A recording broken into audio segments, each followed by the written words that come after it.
देश में आज से बदल जाएंगे 3 बड़े कानून। इंडियन पिनल कोड अब हुई भारतीय न्याय संहिता, कोड ऑफ क्रिमिनल प्रोसीजर अब हुआ भारतीय नागरिक सुरक्षा संहिता, इंडियन एविडेंस एक्ट अब हुआ भारतीय साक्ष्य अधिनियम। सभी थानों में नए कानूनों की जानकारी देने के लिए विशेष कार्यक्रम का आयोजन। सीएम के निर्देश के बाद सेमिनार के माध्यम से इन कानूनों की दी जाएगी जानकारी।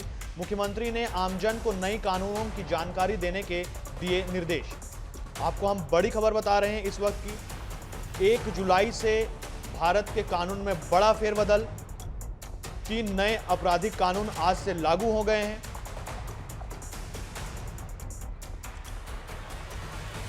बड़ी खबर आपको दे रहे हैं, आज से भारत में, पूरे भारत में 3 नए आपराधिक कानून लागू हो गए हैं। 17वीं लोकसभा में इन कानूनों को पारित किया गया था और आज से ये लागू हो गए हैं। भारत के लिए बड़ा दिन है। इंडियन एविडेंस एक्ट अब हुआ साक्ष्य अधिनियम। बड़ी खबर आपको बता रहे हैं, इसमें कई तरह के प्रावधान किए गए हैं।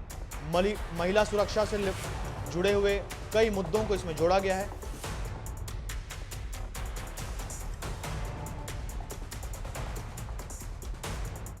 चलिए, अधिक जानकारी के लिए भूपेश संवाददाता हमारे साथ जुड़ गए हैं। भूपेश, आपसे मैं ये जानना चाहता हूं कि किस तरीके का सेमिनार आयोजन किया जा रहा है, उसमें क्या वकीलों को भी शामिल किया गया है? देखिए सचिन, जिस तरह से 1860 यानी कि ब्रिटिश के शासनकाल में जो कानून की जो प्रक्रिया थी उसको समाप्त कर दिया गया है और 3 नए कानून आज से लागू हो जाएंगे। पूरे देश भर में इसको लेकर खुशी का माहौल है, जश्न का माहौल है। छत्तीसगढ़ में भी, छत्तीसगढ़ की राजधानी रायपुर में भी इसको लेकर जश्न का माहौल देखा जा रहा है और एसपी के साथ साथ जो कलेक्टर हैं और इसके साथ ही जो मंत्री हैं वो इस कार्यक्रम में शिरकत होने के लिए राजधानी रायपुर से टिकरापारा थाने में पहुंचे हुए हैं। बता दें सचिन कि जिस तरह से जो आईपीसी के नाम से पहले जाना जाता था उसे अब भारतीय न्याय संहिता के नाम से अब जाना जाएगा। वहीं सीआरपीसी की जो धारा थी उसमें भी बदलाव किया गया है, जिसमें मुख्य रूप से सचिन, हालांकि अब मैं बेसिकली अब वकील तो नहीं हूँ लेकिन अब कुछ जानकारियां आपको बताता हूं सचिन कि किस तरह से किसमें कितना बदलाव किया गया है। पहले हम देखते थे राजद्रोह जैसे जो मामले सामने आते रहे हैं, उसमें अब उस कानून को परिवर्तन किया गया है जिसमें मृत्यु दंड की सजा दी जाती थी। अब उस प्रावधान को बदलकर अब कहीं न कहीं जो अपराधी रहेंगे उसको 14 साल की सजा यानी कि आजीवन कारावास की सजा दी जा सकती है और कहीं न कहीं जो आतंकवाद के खिलाफ जो गुट तैयार किए रहते हैं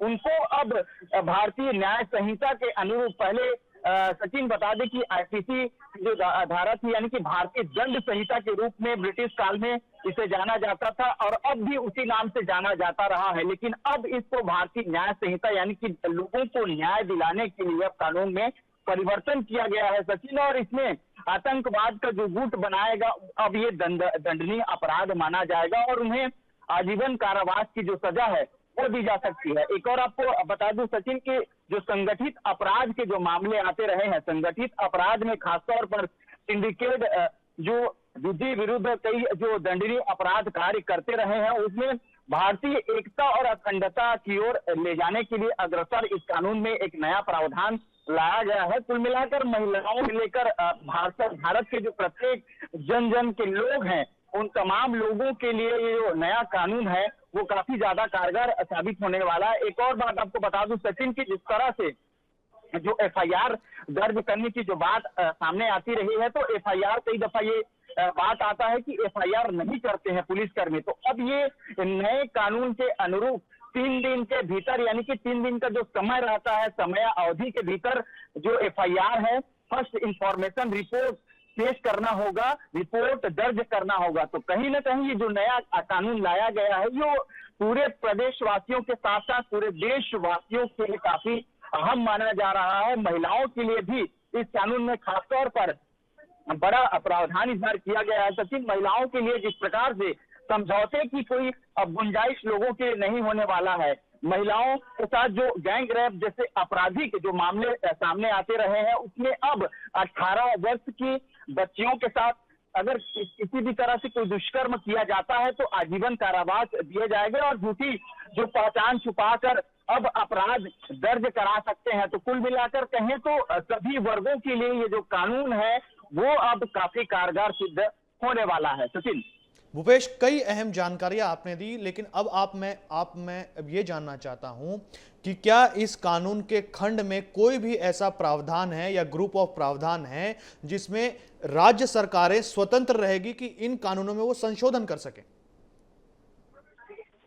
बिल्कुल सचिन, जैसा हमने पहले ही बताया कि जो देश का जो कानून होता है वो ठीक वैसा ही राज्य के लिए भी काफी फ्रीडम रहता है, स्वतंत्रता रहता है। अगर राज्य चाहे तो कहीं ना कहीं जो आपराधिक प्रवृत्ति के लोग हैं, आपराधिक प्रकरण जिनके नाम पर दर्ज होते हैं, उन्हें कहीं ना कहीं जो छत्तीसगढ़ के जो शासन है वो स्वतंत्र रूप से अपराध दर्ज करके उन्हें सजा दिलवा सकती है। जैसा हमने पहले ही बताया सचिन, एफआईआर से इससे शुरू किया। एफआईआर के जो मामले हैं, कई दफा जो राजनेता रहते हैं उन पर एफआईआर दर्ज न करने का बात सामने आता रहा है। तो कहीं ना कहीं अब ऐसा नहीं होगा और 3 दिनों के भीतर, चाहे वो कितना बड़ा आदमी हो या फिर छोटा आदमी हो, सभी वर्गों के लिए कानून की जो प्रक्रिया है वह अब सेम होने वाला है और एफआईआर दर्ज हो जाएगी। जैसे हमने गुटों की बात की, यौन उत्पीड़न के जो मामले सामने आते रहे हैं, ये केवल प्रदेश ही नहीं सचिन पूरे देश भर का मामला रहा है। तो इस पर भी अब जब बदलाव किया गया है तो इस पर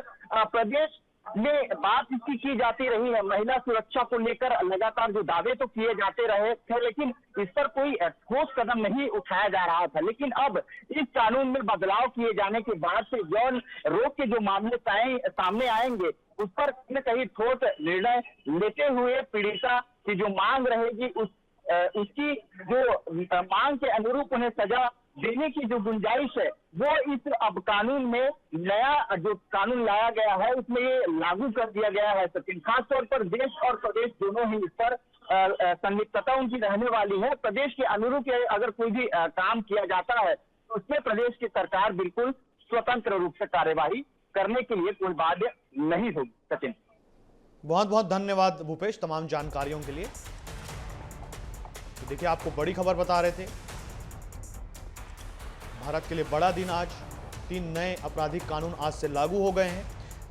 17वीं लोकसभा में इन कानूनों को मंजूरी दी गई थी, जिसके बाद आज इन्हें लागू कर दिया गया है।